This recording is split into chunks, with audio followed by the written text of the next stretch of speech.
Dominus vobiscum.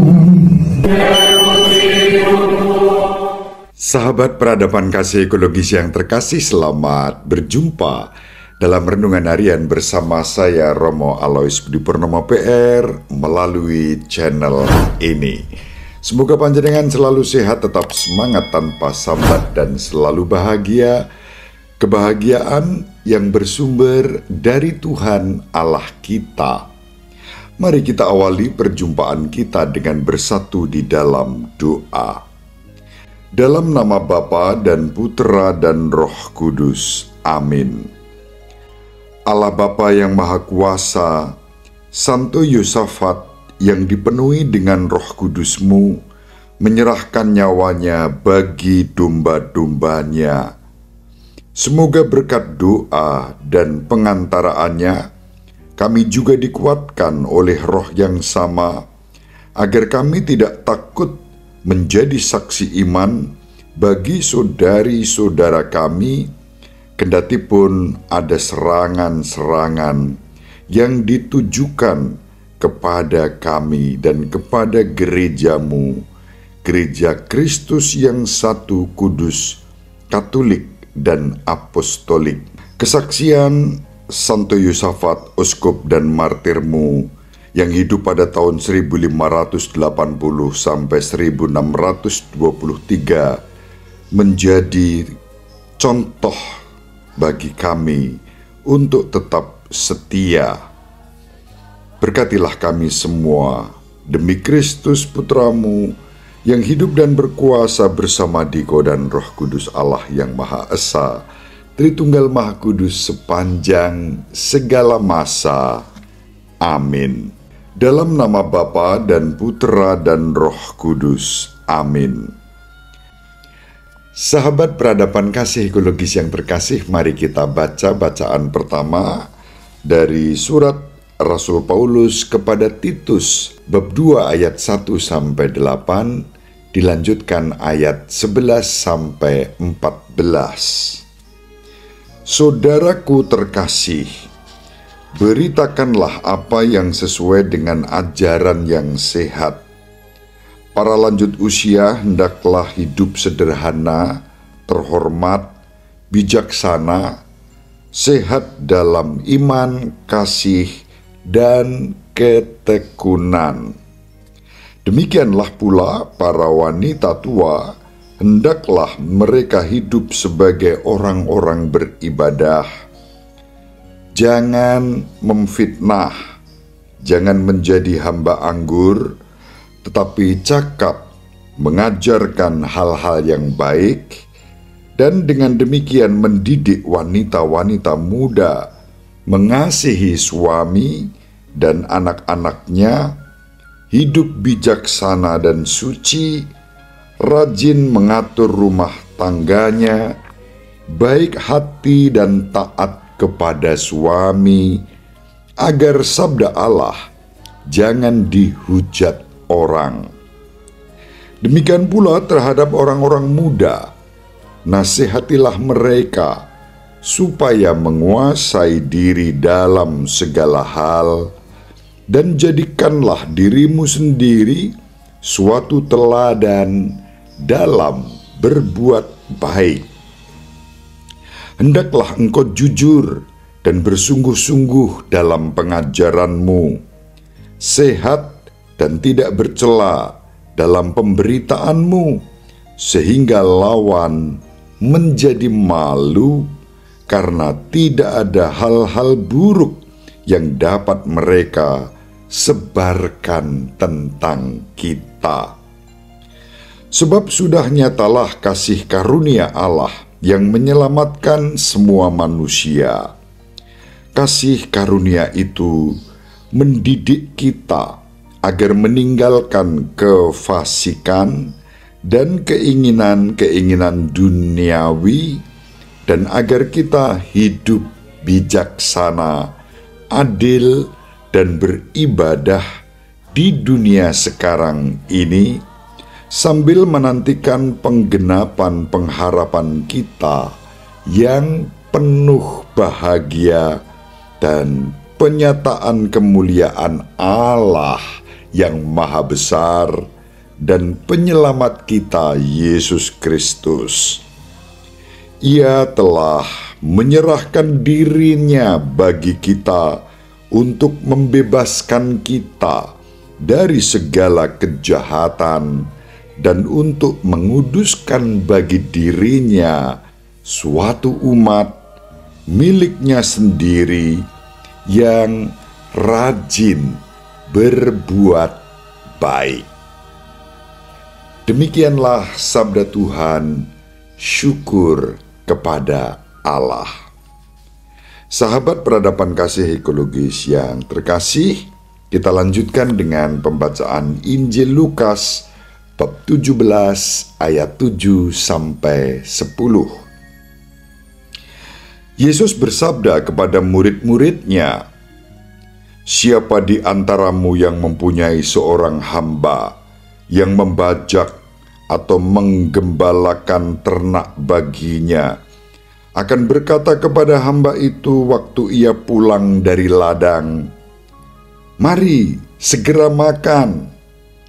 Bukankah sebaliknya, ia akan berkata kepada hamba itu, 'Sediakanlah makananku, ikatlah pinggangmu dan layanilah aku, sampai aku selesai makan dan minum.'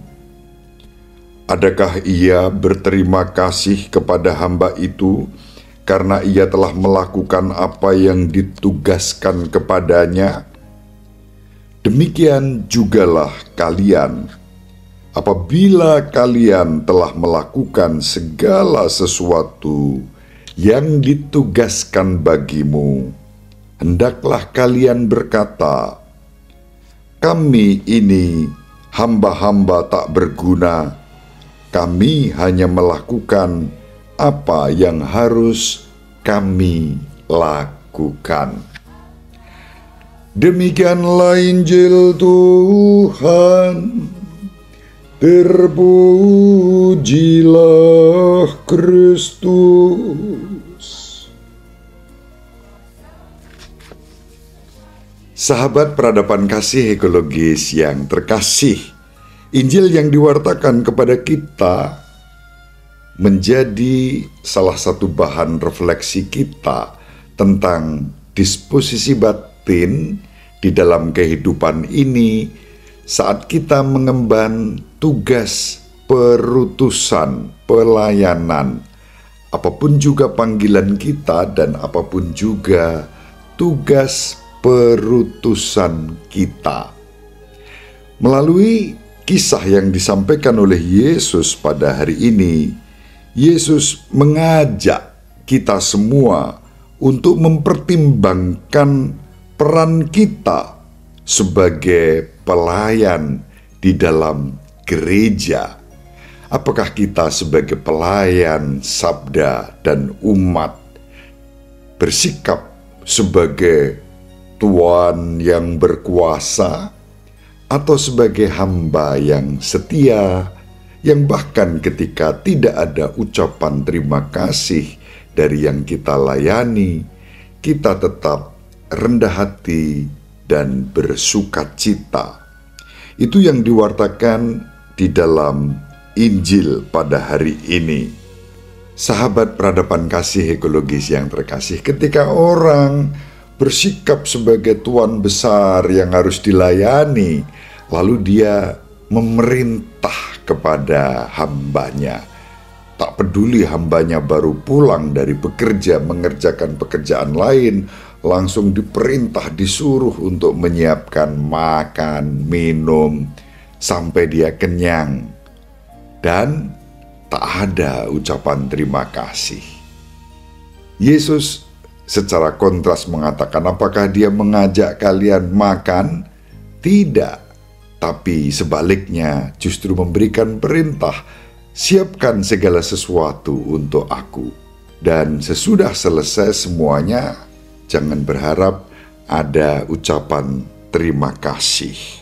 Tuhan kita Yesus Kristus menunjukkan kepada kita melalui kisah ini bagaimana keadaan bisa menjadi terbalik ketika orang sungguh bersikap sebagai hamba, menjalankan tugas Sang Tuan. Tanpa ucapan-ucapan terima kasih pun, tetap tugas itu dijalankan dengan setia. Aku hanyalah hamba yang seharusnya melakukan apa yang harus lakukan. Terpujilah nama Tuhan. Itu sikap dasar sebagai seorang hamba yang taat dan setia tanpa pamrih. Sahabat peradaban kasih ekologis yang terkasih, sama seperti Tuhan kita Yesus Kristus datang bukan untuk dilayani, melainkan untuk melayani. Itulah mestinya sikap kita. Kita semua dipanggil untuk meneladan Tuhan. Dialah yang menjadi model bagi tugas perutusan kita. Maka dapat dikatakan melalui perumpamaan yang tadi kita baca, Tuhan kita Yesus Kristus sedang mengajar kita apa arti pelayanan yang sejati. Pelajaran ini khususnya berlaku pada tugas-tugas kita yang kita laksanakan dalam tugas pelayanan kita. Tugas pelayanan itu dilakukan oleh siapapun, tua, muda, laki-laki, perempuan.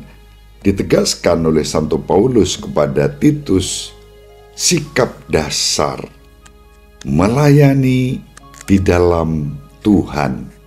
Nasihat-nasihat praktis yang disampaikan oleh Santo Paulus kepada Titus menjadi inspirasi konkret untuk kita dalam berbuat baik, dalam menghadapi orang-orang yang berbeda dari kita, tetap dengan cinta dan kebijaksanaan.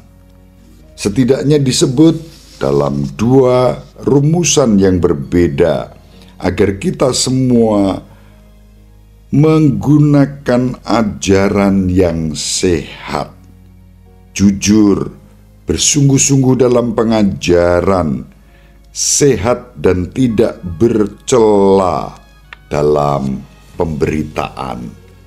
Sahabat peradaban kasih ekologis yang terkasih dimanapun berada, pada hari ini kita bersama seluruh anggota Gereja Katolik Roma yang satu kudus, Katolik dan Apostolik bersyukur atas peringatan wajib Santo Yosafat, seorang uskup dan martir yang hidup pada tahun 1580 sampai 1623. Santo Yosafat, nama aslinya Johannes Kunchevich, lahir di Ukraina dan dari keluarga Ortodoks yang di kemudian hari beralih ke Gereja Katolik pada tahun 1604. Ia masuk ke biara Ordo Santo Basilius Agung di kota Vilnius dan mengambil nama Yosafat. Ia berkarya dengan giat melalui khotbah-khotbah untuk mengarahkan orang-orang Kristen kepada kesatuan dalam Gereja Katolik Roma. Ia dipilih sebagai pemimpin ordo, kemudian diangkat menjadi uskup agung Polotsk. Selama pelayanan dan karya kerasulannya, Santo Yosafat dengan penuh semangat menyatukan orang-orang Ruten yang mendapat perlawanan dan beberapa orang yang menggalang pemberontakan rakyat. Dia menghadapi pemberontakan-pemberontakan yang bahkan kemudian membuatnya dibunuh dan dibuang ke sungai Divina. Santo Yosafat dikanonisasi pada tahun 1867 sebagai martir ekumenis.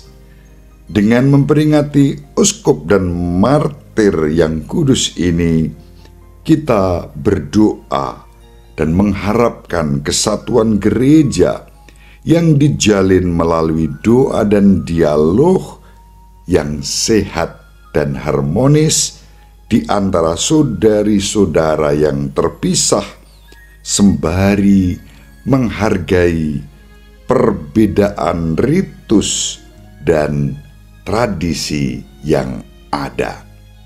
Semangat kerukunan persaudaraan ekumenis dapat kita timba dari keteladanan hidup Santo Yosafat, uskup dan martir. Mari kita saling mendoakan agar kita diberi rahmat untuk setia dalam mengemban perutusan kita, dalam kerendahan hati, dalam menjaga dan memperjuangkan kerukunan, persaudaraan, hingga terwujudlah peradaban kasih ekologis. Peradaban yang ditandai dengan kerukunan dan persaudaraan dan semangat menjaga keutuhan ciptaan dan kelestarian lingkungan hidup. Ibu Maria dan Bapak Yosef selalu mendoakan kita. Santo Yosafat, uskup dan martir, doakanlah kami. Semoga panjenengan semua sahabat peradaban kasih ekologis yang terkasih bersama seluruh anggota keluarga dimanapun berada, dibimbing, dilindungi, dan diberkati oleh Allah yang Maha Kuasa, Bapa dan Putra dan Roh Kudus. Amin. Terima kasih, salam sehat, tetap semangat tanpa sambat, selalu bahagia, kebahagiaan yang bersumber dari Tuhan Allah kita. Salve, shalom, salam sejahtera, berkah dalam. Sahabat peradaban kasih yang terkasih, sampai jumpa pada episode berikutnya. Terima kasih atas kebersamaan kita. Salam peradaban kasih ekologis, berkah dalam.